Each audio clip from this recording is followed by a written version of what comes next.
ನಮಸ್ಕಾರ ಎಲ್ಲರಿಗೂ ಸರೋಜಾಸ್ ಕಿಚನ್ಗೆ ಸ್ವಾಗತ. ಇವತ್ತು ನಾವು ಬೆಂಡೆ ಫ್ರೈ ಅಂದರೆ ಬೆಂಡೆ ಕುರ್ಕುರೆ ಹೇಗೆ ಮಾಡೋದು ಅಂತ ತೋರಿಸ್ಕೊಡ್ತೀನಿ. ಇಲ್ಲಿ ನಾನು ಬೆಂಡೆಕಾಯಿನ ಈ ಥರ ಕಟ್ ಮಾಡ್ಕೊಂಡು ಇಟ್ಕೊಂಡಿದ್ದೀನಿ, ಅಂದರೆ ಉದ್ದದ್ದಾಗೆ ಕಟ್ ಮಾಡ್ಕೊಂಡು ಇಟ್ಕೊಳ್ತೀನಿ. ನಿಮಗೆ ಬೀಜ ಬೇಕಂದರೆ ಇಟ್ಕೋಬೋದು, ಬೇಡ ತೆಗಿಬೋದು. ಇದಕ್ಕೆ ನಾನು ಸ್ವಲ್ಪ ಮಸಾಲೆ ಮತ್ತು ಅರಿಶಿನ ಪುಡಿ ಹಾಕ್ಕೊಳ್ತಾ ಇದ್ದೀನಿ. ನಿಮಗೆ ರುಚಿಗೆ ತಕ್ಕಷ್ಟು ಖಾರ ಜಾಸ್ತಿ ಬೇಕನ್ನೋರು ಹಾಕ್ಕೋಬೋದು. ನಾನಿಲ್ಲಿ ಮೀಡಿಯಮ್ ತೊಗೊಂಡಿದ್ದೀನಿ.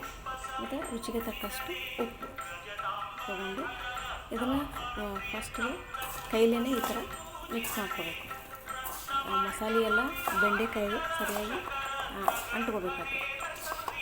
ಈ ಥರ ಇಲ್ಲಿ ನೋಡ್ತಾ ಇದ್ದೀರಲ್ಲ, ಈ ಥರ ಸರಿಯಾಗಿ ಕಲಿಸ್ಕೊಂಡಾದ ನಂತರ 1-2 ಸ್ಪೂನ್ ಆಗುವಷ್ಟು ಕಡಲೆ ಹಿಟ್ಟನ್ನ ಮಿಕ್ಸ್ ಮಾಡ್ಕೊತಾ ಇದ್ದೀನಿ.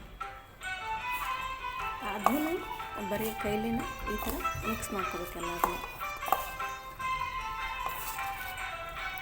ಆನಂತರ ಇದಕ್ಕೆ 1-2 ಸ್ಪೂನ್ ಆಗುವಷ್ಟು ನೀರನ್ನ ಹಾಗೆ ಸುಮ್ಮನೆ ಚಿಮ್ಮಕ್ಕೆ ಹೊಡ್ತಾರೆ ಅಂತಾರಲ್ಲ, ಆ ಥರ ಹಾಕಿ ಎಲ್ಲ ಸರಿಯಾಗಿ ಎಲ್ಲದನ್ನು ಮಿಕ್ಸ್ ಮಾಡ್ಕೋಬೇಕು. ಇಲ್ಲಿ ನೋಡ್ತಾ ಇದ್ದೀರಲ್ಲ, ಸ್ವಲ್ಪ ನೀರು ಸುಮ್ಮನೆ ಅದಕ್ಕೆ ಅಂಟ್ಕೋಬೇಕು. ಅದು ಮಸಾಲೆ ಎಲ್ಲ ಹಿಟ್ಟು ಅದೆಲ್ಲ ಅಂಟ್ಕೋಬೇಕು ಬೆಂಡೆಕಾಯಿ. ಈ ಥರ ಸ್ವಲ್ಪ ನೀರು ಹಾಕಿ ಈ ಥರ ಮಿಕ್ಸ್ ಮಾಡ್ಕೋಬೇಕು.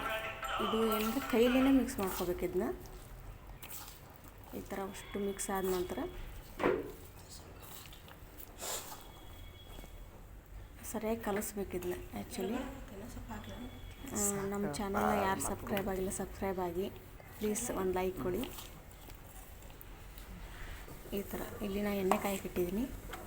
ಇದು ಎಣ್ಣೆ ಕಾದ ನಂತರ ಇದು ಎಣ್ಣೆ ಸರಿಯಾಗಿ ಕಾಯಬೇಕು. ಫಸ್ಟ್ ಆಫ್ ಆಲ್ ಎಣ್ಣೆ ಕಾದ ನಂತರ ಈ ಬೆಂಡೆಕಾಯಿನ ಮಸಾಲೆ ಹಾಕೊಂಡಿರೋ ಎಲ್ಲ ಬೆಂಡೆಕಾಯಿನ ಈ ಥರ ಹಾಕ್ಕೋಬೇಕು ಎಣ್ಣೆಗೆ. ಇದು ಗೋಲ್ಡನ್ ಫ್ರೈ ಆಗೋ ಥರನೂ ಎಣ್ಣೆಯಲ್ಲಿ ಕರ್ಕೋಬೇಕಾಗತ್ತೆ. ಸೊ ಇದು ಮಕ್ಕಳಂತೂ ತುಂಬ ಇಷ್ಟಪಟ್ಟು ತಿಂತಾರೆ ಇದನ್ನು. ಮತ್ತು ನೀವು ಲಂಚ್ ಬಾಕ್ಸಿಗೂ ಹಾಕ್ಬೋದು.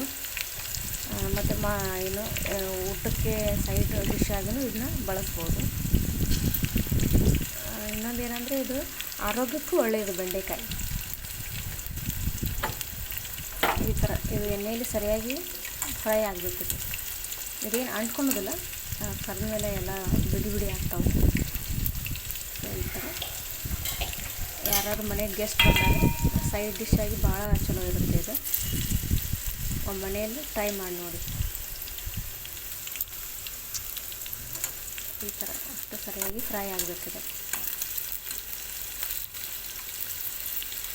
ಮಕ್ಕಳಂತೂ ತುಂಬ ಇಷ್ಟಪಟ್ಟು ತಿಂತಾರೆ ಇದನ್ನು. ನೀವು ಮನೆಯಲ್ಲಿ ಸರಿಯಾಗಿ ಫ್ರೈ ಮಾಡಿ. ಸ್ವಲ್ಪ ಗೋಲ್ಡನ್ ಫ್ರೈ ಆಯ್ತು ನೋಡಿ. ಇದು ಈ ಥರ ಒಂದು ಪೇಪರಿಗೆ ಹಾಕ್ಕೊಂಡಿದ್ದೀನಿ ನಾನು ಈಗ ಮೊದಲು. ಆನಂತರ ನೋಡ್ತಿರ್ಬೋದು, ಒಂದು ಪ್ಲೇಟಿಗೆ ಸರ್ವ್ ಮಾಡ್ಕೊಂಡಿದ್ದೀನಿ. Thank you for watching.